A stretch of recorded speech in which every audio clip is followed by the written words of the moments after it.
Hello friends.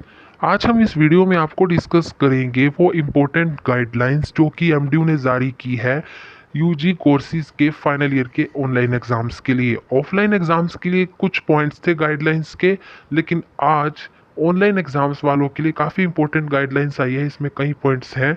ये guidelines आपको MDU की ऑफिशियल वेबसाइट पर मिल जाएगी, आप वहाँ पर जाकर पढ़ सकते हैं, लेकिन जिनको समझना है वो वीडियो को देख सकते हैं। सबसे पहले तो इस गाइडलाइंस में कहा गया कि स्टूडेंट्स को एडमिट कार्ड अपने साथ रखने की ज़रूरत है।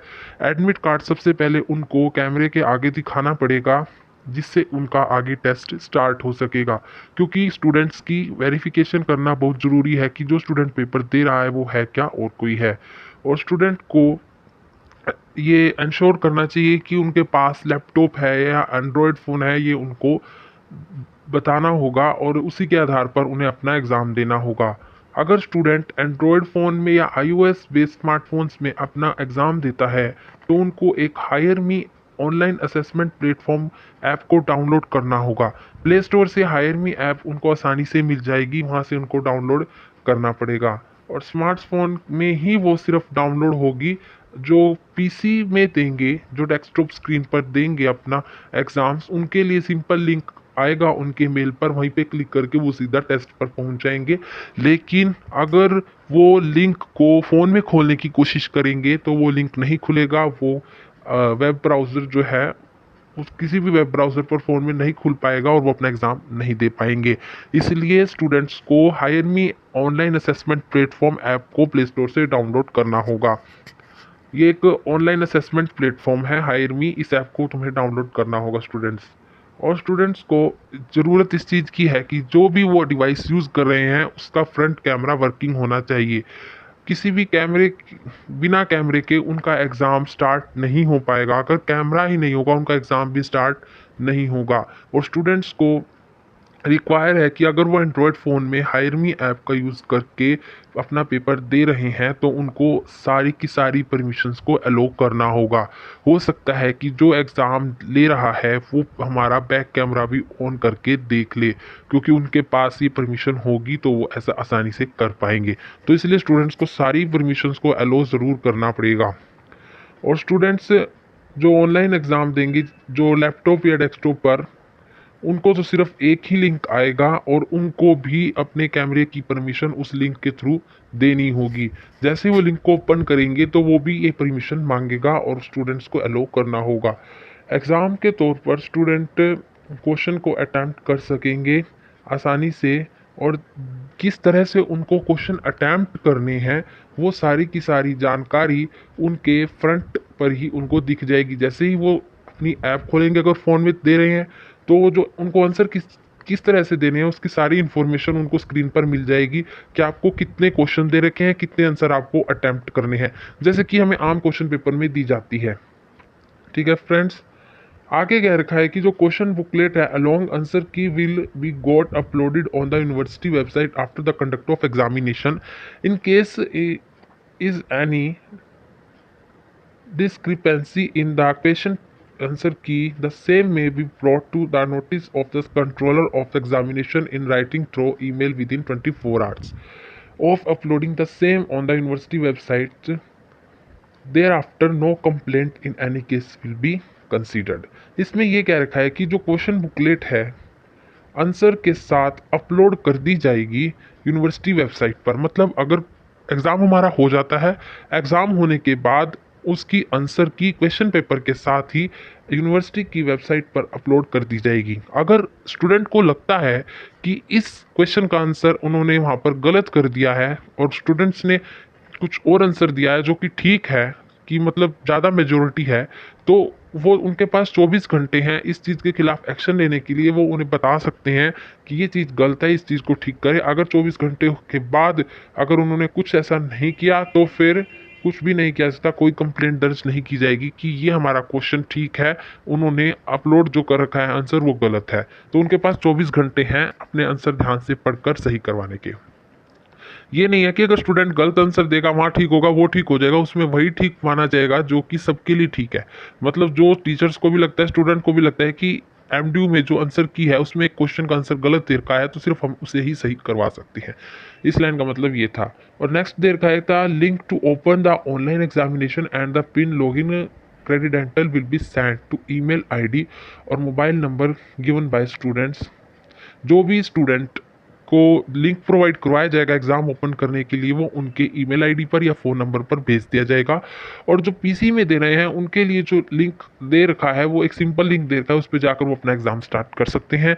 और जिन्होंने हायर मी ऐप का यूज़ करना है उनके लिए अलग लिंक उनको मेल कर दिया जाएगा।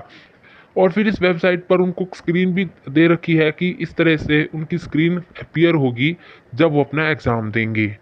और जनरल इंस्ट्रक्शंस भी दे रखी है आफ्टर स्टार्ट ऑफ, अगर एमसीक्यू का पेपर स्टार्ट हो जाता है तो उसके लिए कुछ इंस्ट्रक्शंस दे रखी है। The student shall be under surveillance of camera during examination. यही बात कह रखी है कि अगर वो एग्ज़ाम दे रहा है तो उस पर कड़ी निगरानी रखी जाएगी।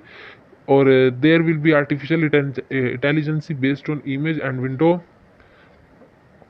proctoring of the students during the online examination.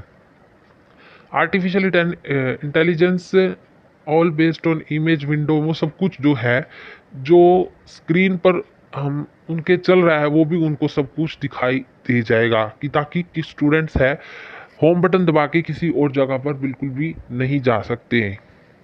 और अगर स्टूडेंट्स ऐसा कुछ बीच में एग्जामिनेशन के थ्रू अगर उनका एग्ज़ाम चल रहा है और कुछ वो करता है या ऑटोमेटिक बंद कर देता है अपने फ़ोन को या लैपटॉप को, तो उसका एग्ज़ाम कैंसिल हो सकता है और यूएमसी भी बन सकती है।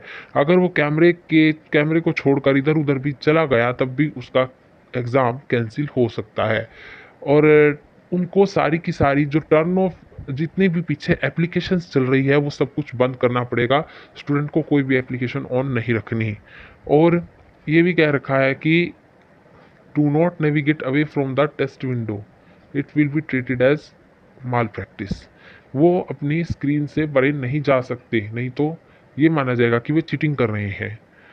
अगर उनको सिर्फ इस बात के लिए माफ़ किया जा सकता है कि अगर बीच में पावर सप्लाई चली जाती है जैसे वो पीसी में दे रहे हैं, या लैपटॉप की बैटरी का कुछ इशू हो जाता है, या सीधा वाईफाई चल रहा है और लाइट चली गई, वाईफाई बंद हो गया, तो उस केस में मान सकते हैं वो कि हाँ ये गड़बड़ हो सकती है, इसीलिए उस केस में स्टूडेंट का एग्ज़ाम कैंसिल नहीं होगा।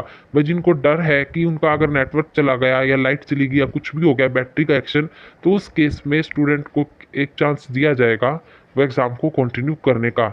ऐसा कह रखा है कि only in case of power failure internet failure reenter the same credentials to finish your test.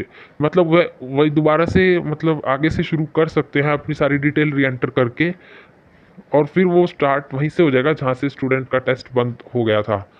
और जो एग्ज़ाम पिन दिया जाएगा एक टाइम पर एक ही बंदा यूज़ कर सकेगा। The exam pin is use for one time use only issue to particular student. हर एक पर्टिकुलर स्टूडेंट को जो एग्ज़ाम पिन दिया जाएगा roll number for particular exam, ठीक है। जो भी एग्ज़ाम पिन इशू किया गया है स्टूडेंट के पर्टिकुलर रोल नंबर पर पर्टिकुलर एग्ज़ाम के लिए, वो स्टूडेंट को पर अनुमति नहीं है कि वो एग्ज़ाम पिन में किसी को भी शेयर करे। कि ऐसा भी हो जाता है ना कई बार एक बारी में दो स्टूडेंट पेपर दे रहे हो, जैसे कि एक स्टूडेंट ने क्या किया, अपना पेपर एग्ज़ाम सब खोल लिया, उसके बाद उसने पहले से ही अपना एग्ज़ाम पिन किसी को दूसरे को दे दिया। उसने पहले तो अपना एडमिट कार्ड दिखा के हाँ भाई कह दिया कि मैं ही हूँ, और दूसरे ने भी खोल लिया, तो इस तरीके से अगर कोई करता है तो उसका एग्ज़ाम कैंसिल हो जाएगा। और टेस्ट करने के बाद स्टूडेंट को याद रखना है कि वो एंड टेस्ट पर क्लिक ज़रूर करे अगर उसका टेस्ट कंप्लीट हो जाता है। अगर उसने ऐसे ही बंद कर दिया तो उसका टेस्ट सबमिट ही नहीं हो पाएगा। और अपनी जो आंखें हैं उसको बिल्कुल सामने रखनी है, स्क्रीन पर इधर उधर नहीं भटकानी। और जितने भी क्वेश्चन उनको दिखेंगे एक के बाद एक, वो कैसे दिखेंगे, clicking the corresponding question number from the question paper palette. जैसा स्क्रीन पर दिखाया जाएगा कि नेक्स्ट पे क्लिक करो, उस तरह से वो नेक्स्ट क्वेश्चन पर जा सकते हैं। और स्टूडेंट्स को ज़रूर अपना फ्रंट कैमरा ऑन रखना है एग्ज़ाम के टाइम पर, नहीं तो वो डिसक्वालीफाइड हो जाएगा। और कोई भी आसपास डिस्टर्बेंस नहीं होनी चाहिए, स्टूडेंट के पास कोई भी बंदा नहीं बैठा होना चाहिए, और ना ही किसी दूसरे तीसरे बंदे की आवाज़ सुनाई देनी चाहिए, क्योंकि उस आवाज़ भी सारी रिकॉर्ड होगी। और जितने भी स्टूडेंट एग्ज़ाम्स दे रहे हैं उन सबकी एग्ज़ाम की ड्यूरेशन पर जो भी उनकी रहती है प्रतिक्रिया वो सब कुछ रिकॉर्ड की जाएगी और बाद में देखा जाएगा। अगर कुछ गड़बड़ लगेगी तो उनकी यूएमसी बना दी जाएगी और उन्हें डिस्क्वालीफाइड कर दिया जाएगा। अगर पहले तो क्या होगा, अगर स्टूडेंट कोई गड़बड़ करता हुआ नज़र आता है तो उन्हें 1-2 चेतावनी दी जाएगी। उसके बावजूद भी अगर वो गड़बड़ करते हैं तो उसे फ्रीज़ करके ही एग्ज़ाम वहीं पर कैंसिल कर दिया जाएगा और उसकी यूएमसी बना दी जाएगी। और स्टूडेंट को एंश्योर करना है कि इंस्ट्रक्शंस जितनी भी दी गई है वह उसका पालन करें।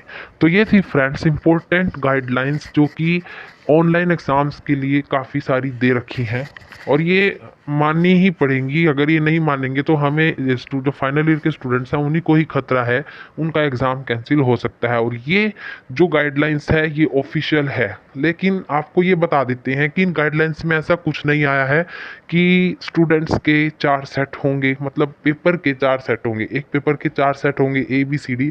ऑनलाइन वालों के लिए तो भी ऐसा कुछ आया है ही नहीं। अगर आएगा तो आपको जल्द ही बता देंगे।